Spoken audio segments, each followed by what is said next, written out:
Hello po, I'm Romel Ferrasa, ahente po ng Orbis Victus International po. Isa itong insurance na mapagkakatiwalaan at maaasahan nyo.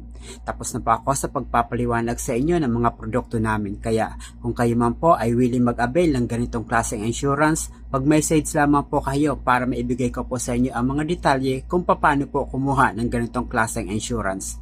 Napakalaga po kasi na magkaroon po tayo ng isang insurance lalong-lalo na po sa panahon ngayon. Ngayon naman po, ang ipapaliwanag ko po sa inyo ay ang mga package po ng insurance namin. Ang una pong insurance na tinatawag namin na packages po, kaya isang package ay tinatawag namin na essential.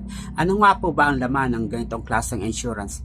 Pag kayo po ay kumuha ng ganitong klaseng package po na essential, kayo po ay makakakuha na po ng business na o kaya makakapag-business na po kayo ng ganitong klaseng insurance po.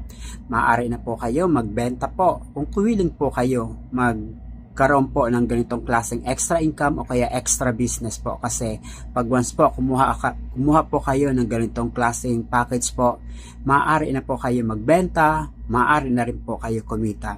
Ito nga po sinasabi ko po sa inyo essential, may dalawa po dyan na tinatawag kaming laman po. Yan po ay ang personal activation tsaka ang retail activation, at higit sa lahat po ang immediate activation po. Yan po ang mga laman na pwede natin pag-usapan sa mga susunod po.